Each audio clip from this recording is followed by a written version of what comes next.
하겠습니다. 우리 하나님 말씀 보도록 하겠습니다. 마태복음 6장 1절에서 14절 말씀입니다. 다 함께 자리에서 일어나셔서 하나님 말씀 보겠습니다. 신약 성경 8페이지 마태복음 6장 1절에서 4절 말씀입니다. 네, 한 절씩 교독하도록 하겠습니다. 사람에게 보이려고 그들 앞에서 너희 의를 행하지 않도록 주의하라. 그리하지 아니하면 하늘에 계신 너희 아버지께 상을 받지 못하느니라.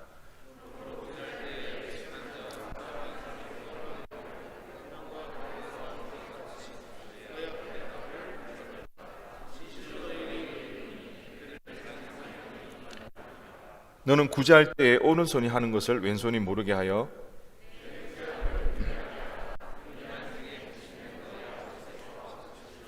아멘. 네, 자리에 앉으시기 바랍니다.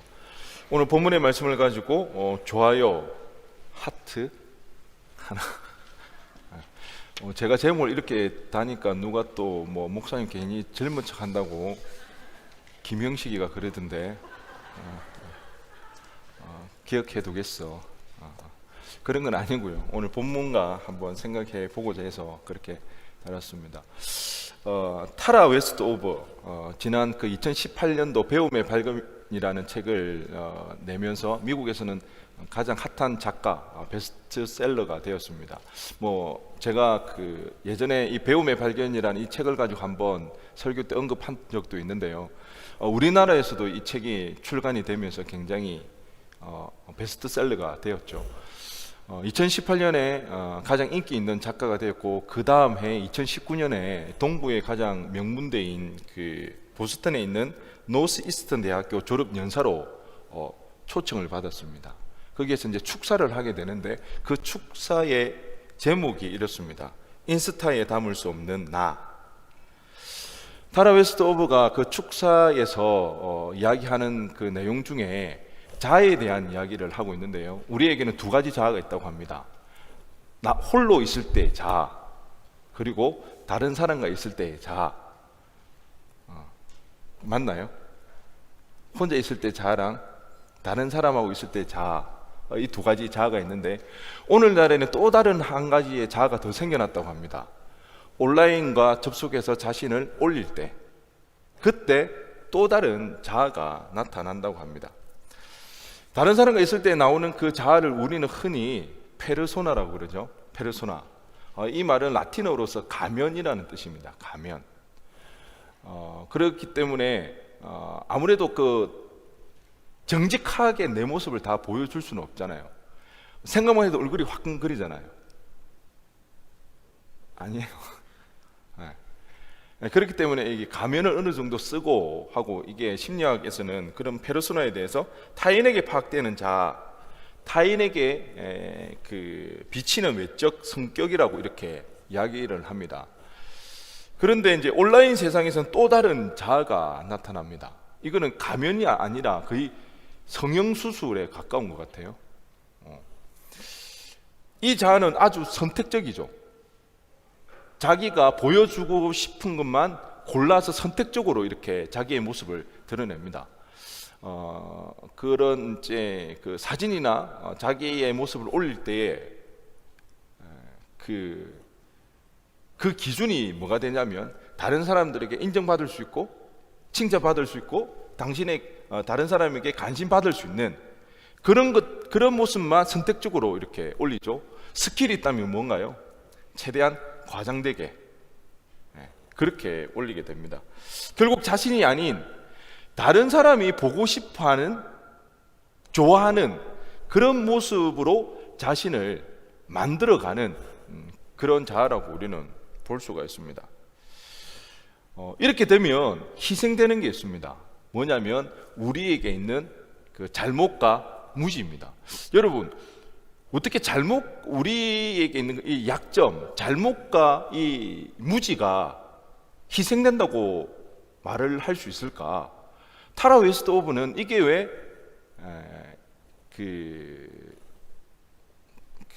희생된다고 말하는지 그 이유에 대해서 이야기를 하는데 한번 들어보시기 바랍니다.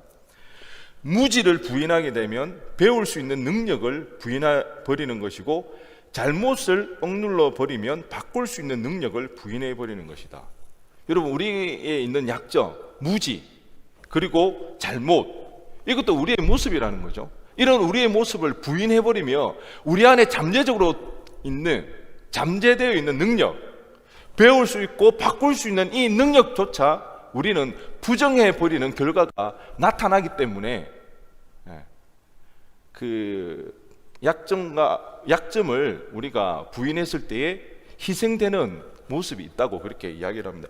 여러분, 오늘날 우리는 늘 인터넷 접속해서 살아가고 있습니다. 그렇기 때문에 특별히 청년들은 늘 인터넷 소셜 네트워크에 우리는 친근하고요, 늘 가까이 하고 있습니다.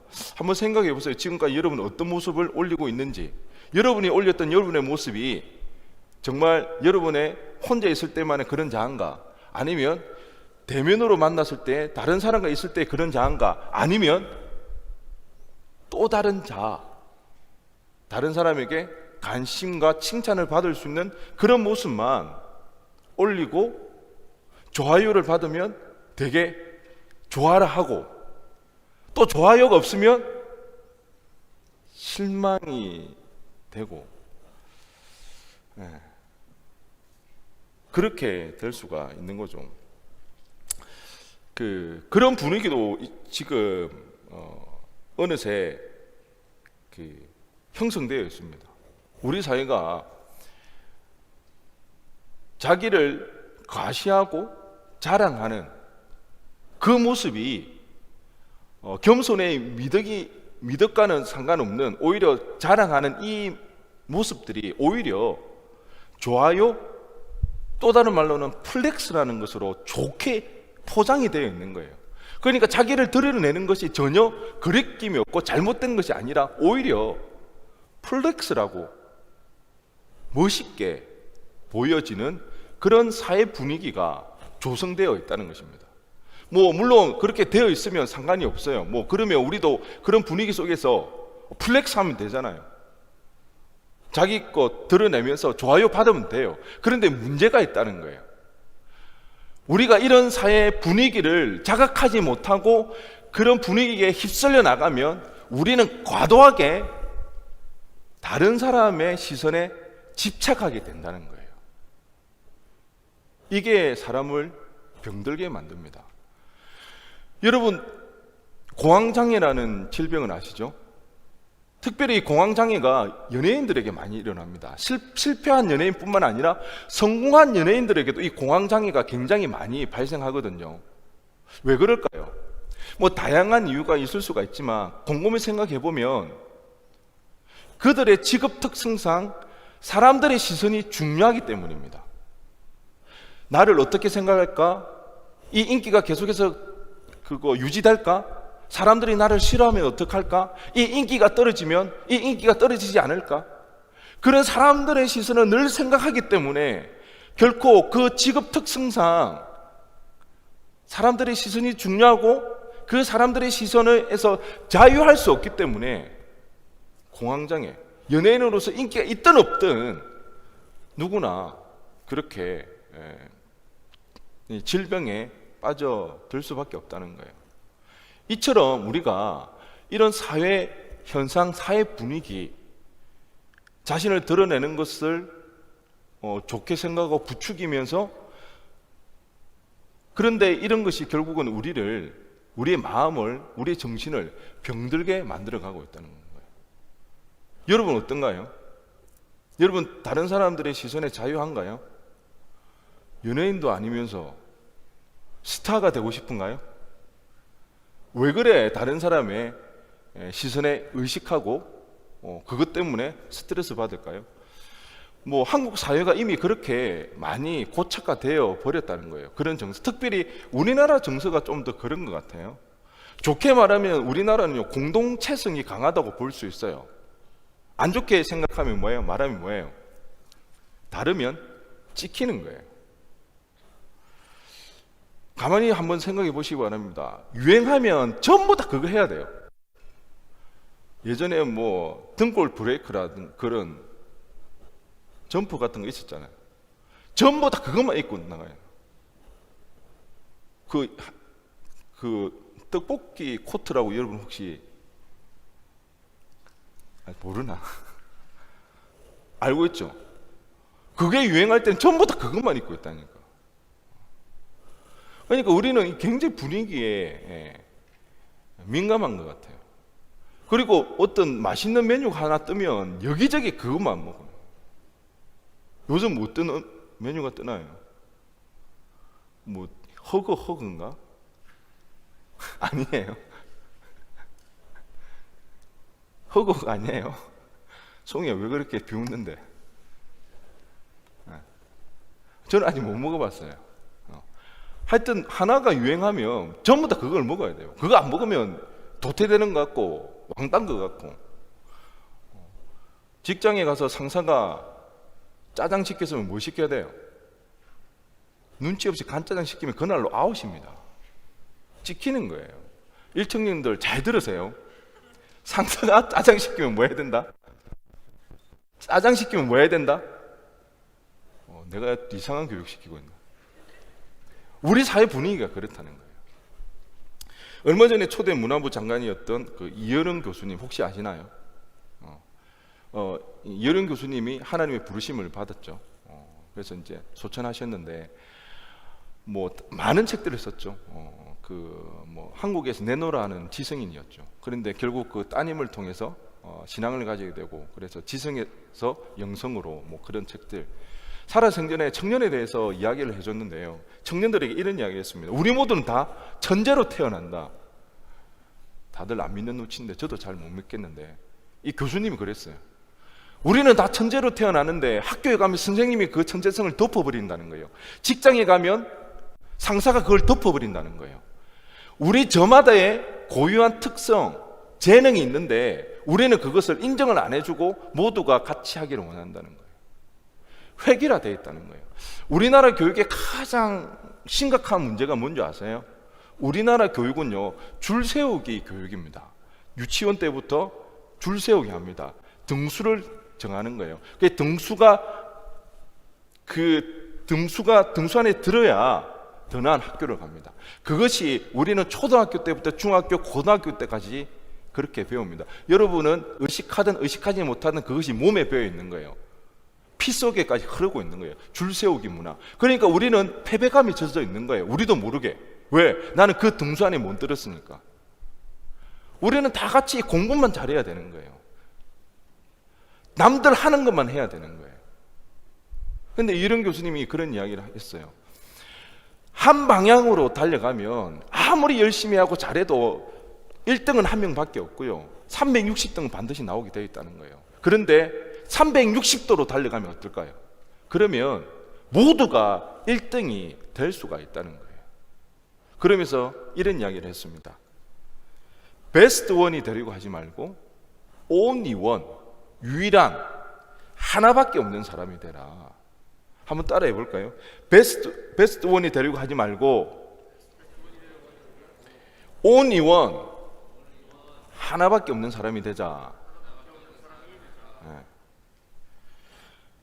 다른 사람의 시선에 갇혀서 살면 안 된다는 거예요. 여러분, 인스타, 페이북, 틱톡, 결국에는 멘션 받고 좋아요 받고, 그게 나도 모르게 다른 사람의 시선에 갇히는 거예요. 그것으로 처음에는 기쁠지 모르지만 그것 때문에 나중에 우리의 마음에 병이 들 수가 있는 거예요. 근데 문제는 우리가 다른 사람의 시선에서 자유롭기가 쉽지 않은 거예요.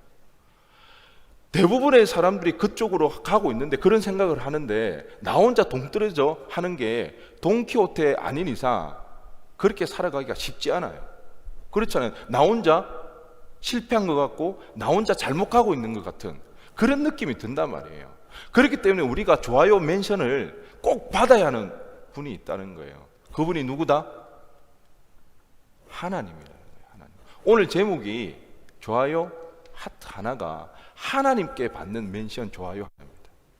다른 사람들에게는 우리가 좋아요라는 멘션을 받지 못한다 할지라도, 그리고 우리에게는 반드시 하나님에게는 좋아요라는 그 멘션이 필요하다는 겁니다.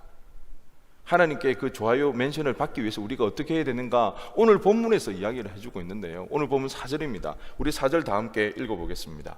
시작.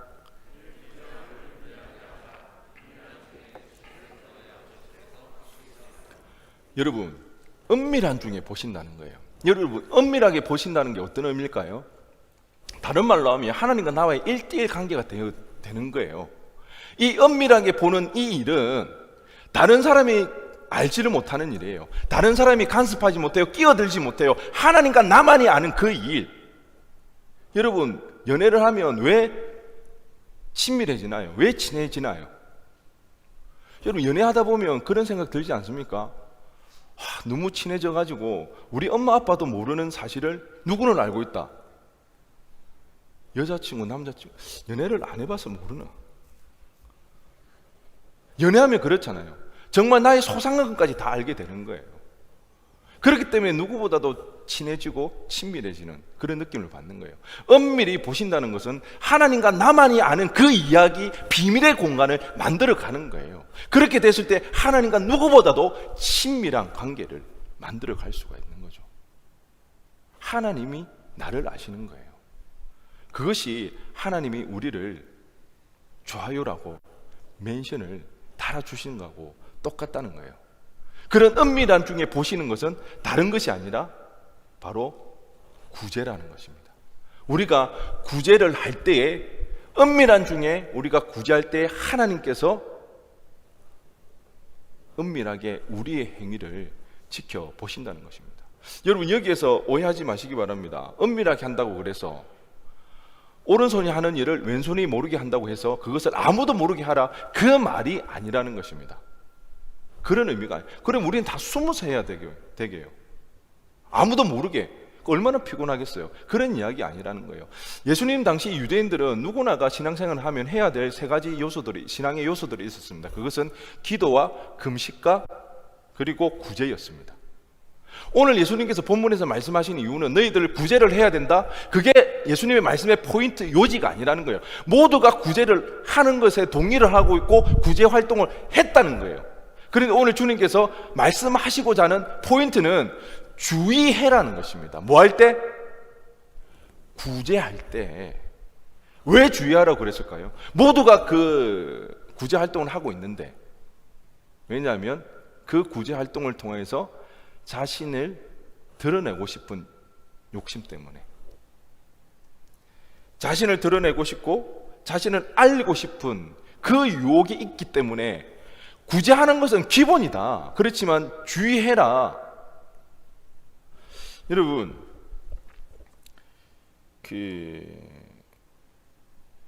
우리가 헌금을 낼 때 모두가 익명으로 낸다고 생각해 봅시다. 뭐 11조, 주정, 뭐 감사, 선교, 구제헌금. 그러면 헌금이 많이 나올까요? 적게 나올까요? 주는 어떻게 생각해?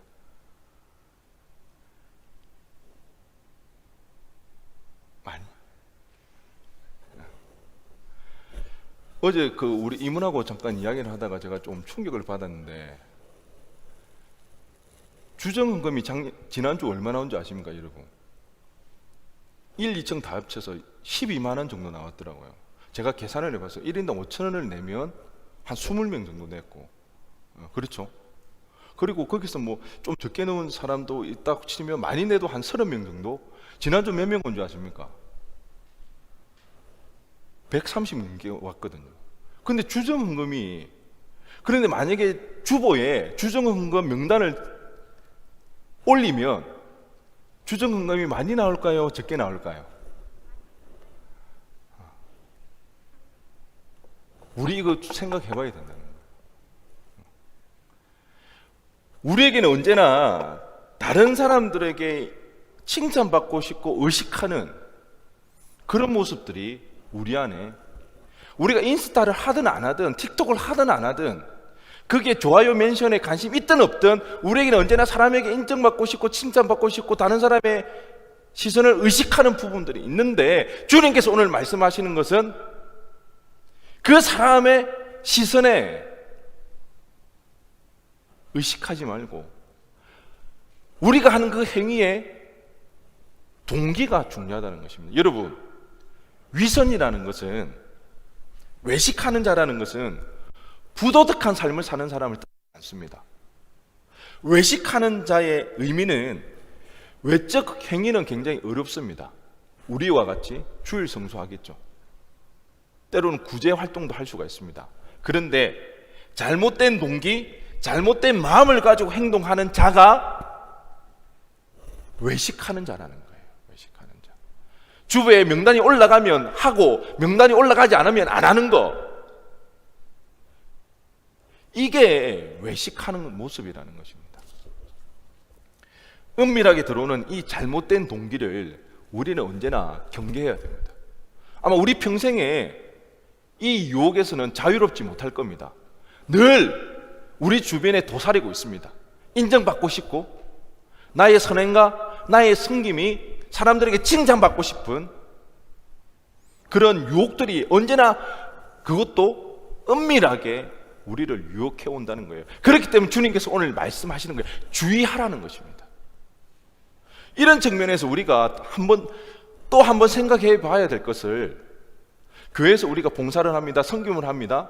우리는 그 사람에게 당연히 칭찬해야 되겠죠. 인정해야 되겠죠. 그런데 이런 측면에 한번 생각해 보면 우리가 보상하는 그 보상이 때로는 그 사람에게 손해가 될 수가 있다는 겁니다. 무슨 말입니까?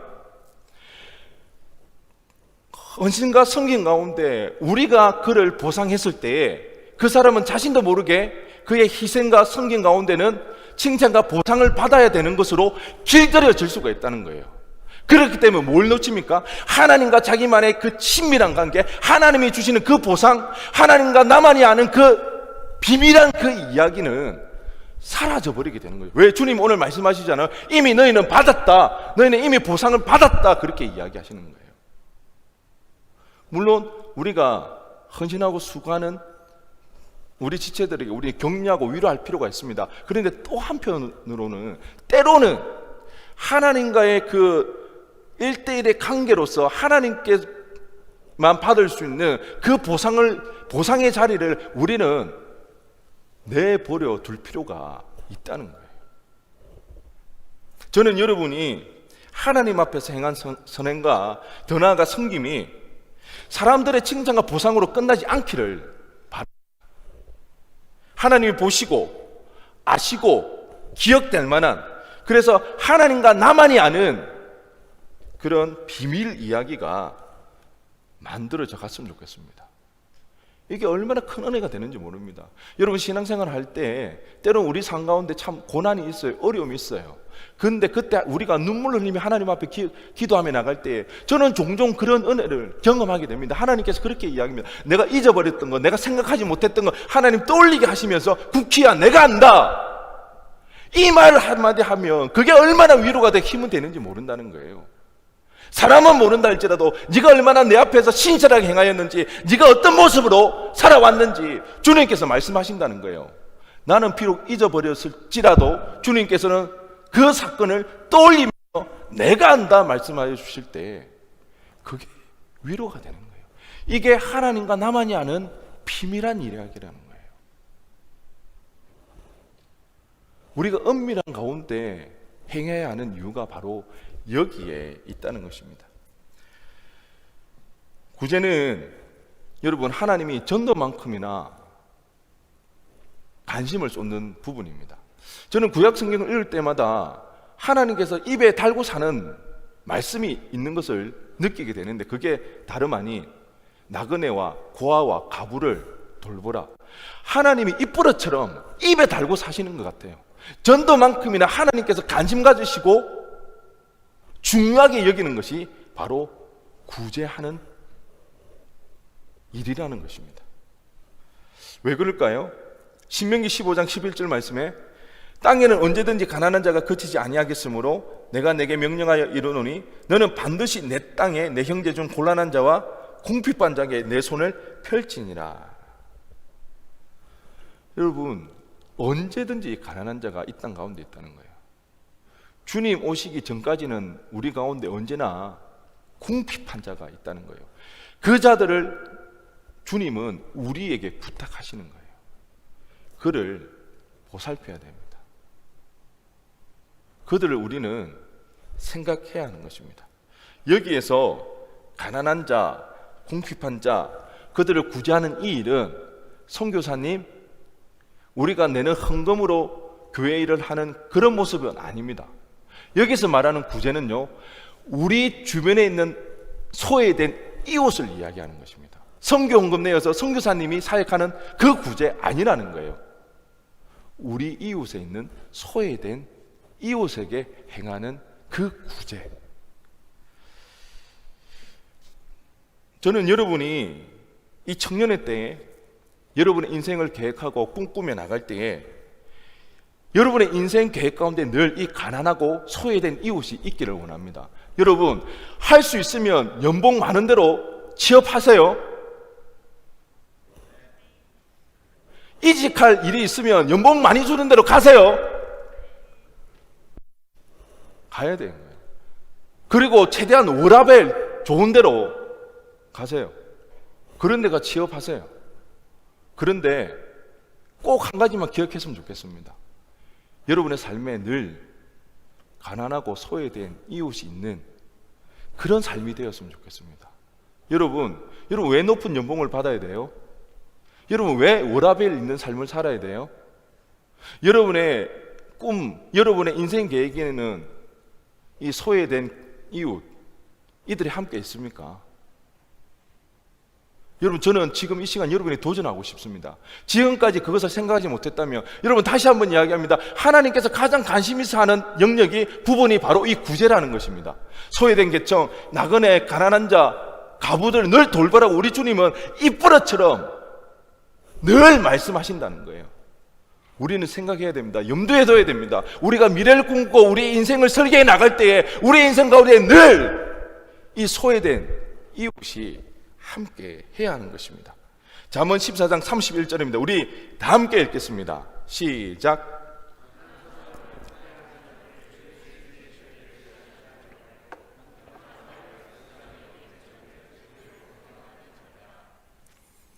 가난한 사람을 모른 채 하는 게 뭐다? 가난한 사람을 모른 채 하는 거, 학대하거나 모른 채 하는 거 똑같은 의미 아닌가요? 결국 가난한 자를 모른 채 하는 것은 하나님을 멸시하는 것입니다. 하나님을 공경하기 위하여 우리는 궁핍한 자를 불쌍히 여겨야 되는 것입니다. 예배 신실하게 드리는 것도 하나님을 공경하는 겁니다. 가난한 자를 돌보는 것 동일하게 하나님을 공경하는 모습입니다. 늘 신약에서 이야기하는 게 그거잖아요. 아모스 선지자가 이야기하는 게 그거잖아요. 하나님께서 오죽했으면 찬양을 멈추어라고, 악기를 멈추어라고, 더 이상 예배를 드리지 말라고. 왜? 예배는 성대하게, 거창하게, 그럴듯하게 드리면서 그들의 손에는 피가 묻어 있는 거예요. 학대와 핍박이 끊이지를 않고 자신의 배를 불리기 위해서 주변의 이웃들을 핏바라 먹는 그런 예배 더 이상 받지 않겠다고 하나님 그렇게 말씀하시는 것입니다. 어느 정도 참고 애를 쓰고 수고하면 이 자녀가 변화가 되고 고침 받을 거라는 그런 희망이라도 있으면 기다릴 수 있을 텐데, 평생을 자녀는 이제는 덩치가 커지고 힘이 세지고 부모는 나이가 들고 쇠약해져 가는데 이제는 그 자녀들이 감당이 안 되네. 여러분, 우리가 지켜야 할 사람이 이 땅에 너무 많습니다. 구제는 해도 되고 안 해도 되고 하는 그런 문제가 아닙니다. 여러분, 내가 여유가 되고 내 마음이 동할 때 하는, 거지에게 동냥하듯이 하는 것이 절대 구제가 아니라는 겁니다. 여러분, 착각하면 안 됩니다. 여기에 영상에 나왔던 이 아버지가 구제 활동을 하게 된 원인이 어디 있습니까? 처음에는 기관에 맡겨져 있는 아들에게 간식 갖다 주려고. 왜?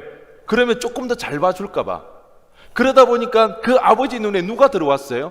자기 아들뿐만 아니라 자기 아들과 같은 다른 자녀들이 눈에 들어왔던 거예요. 그 아이들도 자기 아들처럼 보인 거예요. 구제는 바로 이거라는 것입니다. 하나님께서 당신의 형상을 닮은 그 자녀를 우리 보고 지켜달라고, 함께 살아달라고 하나님의 형상을 닮은 자들을 하나님으로 생각하고 지켜달라는 것. 그게 여러분 구제입니다. 거지에게 동냥하듯이 내 마음에 여유가 있을 때 그렇게 하는 게 구제가 아니라는 겁니다.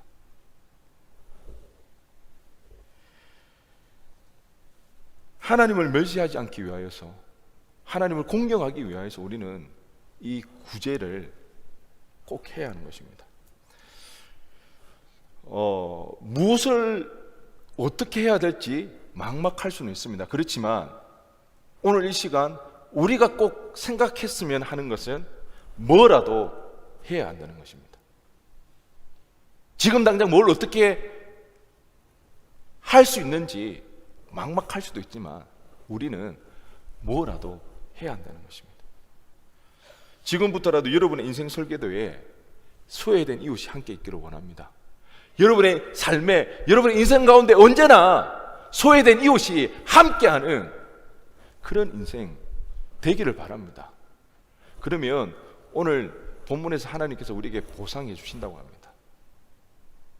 어떤 보상일까요?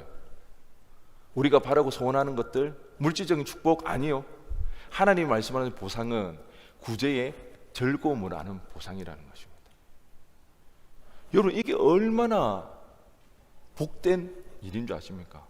여러분, 헌금 이야기했죠. 저는 어릴 때부터 헌금을 했습니다. 그래서 11조를 떼거나 이럴 때 이게 아깝다는 생각이 들지가 않습니다. 그런데 여러분, 11조를 뗄 때마다 이게 아깝다고 고민이 되면 그게 얼마나 괴롭겠습니까? 구제를 통해서 우리가 구제 활동을 할 때는 이 구제를 하는 것에 대해서 힘들고 어려운 것이 아니라 그것을 당연하게 여기게 되고 구제를 통한 즐거움을 배우게 된다는 거예요. 이번에 수련회 끝나고 받은 은혜를 잘 간직하기 위해서 공동체성을 살려서 한 무리의 집단들이 PC방으로 갔더라고요.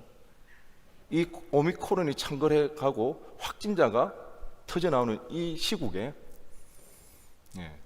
그런데 저는 어릴 때부터 게임을 하진 않았어요. 저는 PC방에 오락을 하려고 게임을 하려고 가본 역사가 없습니다. 모범적이지 않습니까? 왜 그런 눈으로 쳐다보는? 제가 모범적이고 착해서가 아니라 저는 게임이 재미가 없어요. 게임을 해본 적이 없어요.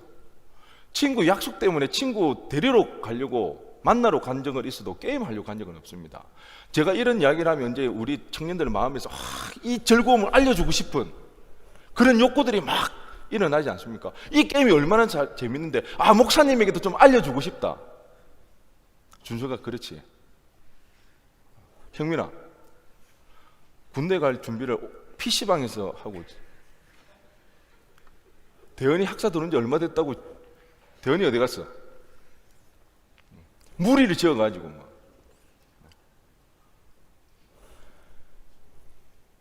저도 처음에는 이제 막 게임을 알려주면 잘 모르겠죠. 재미가 없겠죠. 그런데 배우게 되면 어떻게 될까요? 게임의 즐거움을 금방 알고 저들과 함께 PC방에서 밤을 새울 수도 있습니다. 구제의 즐거움이 이런 것입니다. 여러분, 구제의 즐거움을 알게 된다. 이게 어떤 의미인 줄 아십니까? 참된 인간이 되는 것입니다. 예수 믿는 이유가 뭡니까? 인간 되자는 것입니다. 참된 인간, 하나님께서 우리를 태초에 만드신 인간 본연의 모습으로 우리는 되도록 하자. 참된 인간이 되는 게 예수 믿는 목적입니다. 우리가 참된 인간이 되면 어떨까요? 그것이 하나님 나라입니다. 그 땅 가운데 우리는 천국을 누리고 회복되는 그 일들이 일어나는 것입니다. 하나님께서 보상하신 이유는 바로 이런 거라는 것입니다. 우리 인생을 가장 가치 있고 가장 고귀하게 살아갈 수 있는 예수 믿는 목적을 이룰 수 있게 하는 것, 구제의 즐거움을 알고 더불어 살아갈 수 있게 되는 그 놀라운 은혜, 예수 믿는 것이 너무나 즐겁고 행복한 그 길을 우리는 은밀한 중에 구제를 할 때 그런 모습으로 우리는 바뀌어 갈 수가 있는 것입니다. 바라기는 저와 여러분 삶 가운데 늘 은밀한 가운데 구제하는 그런 삶이 되기를 원합니다. 그래야 참된 인간의 모습이 되어져서 우리가 가는 곳곳마다 하나님의 나라가 이루어지고 천국과 같은 그런 삶을 살아내는 저와 여러분 되어지기를 주님의 이름으로 간절히 축원드립니다.